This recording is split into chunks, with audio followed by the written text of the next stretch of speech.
Allah cika mana gurinmu magauta sai dai suwa ranar makiyanmu su za su zo su ne mana guda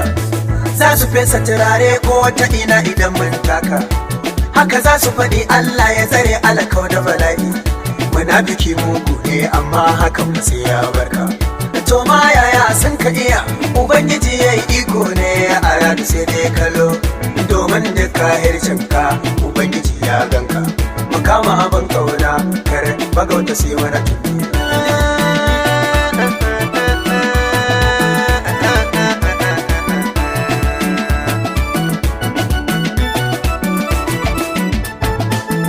wanne ne wancan ba masa dai ba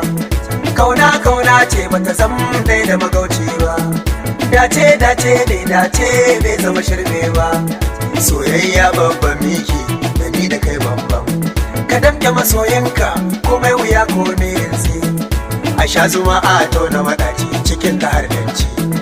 ni dai na san mai soyayya bai sarrafuwa idan da zama na amana kaga akwai shakuwa zama da magauci illa ne sai ya kai ka can ya baro mazan ka kulawa dai da munafukai masu kan kwallo idan Allah ya baka ba wayo ne kai baiwa idan Allah ya hana ka ba kauna ce bai bawa rabon ka dai baya ga wuce ka a hankali ka samu mace ta gari burin kowa ba wanda ba za ya so ba duk abin da ya faru da kai kafin ka zo bai kau ba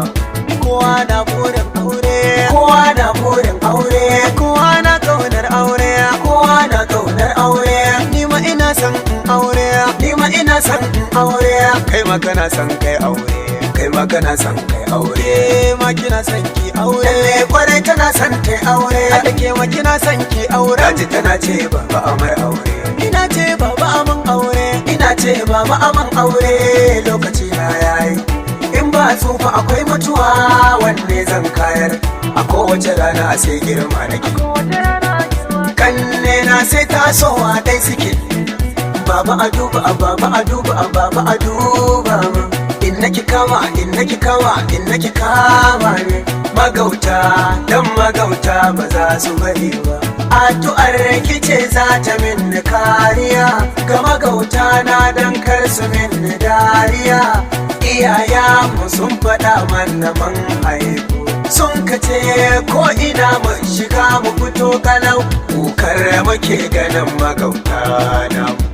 sai dai su zubo ido suna kallon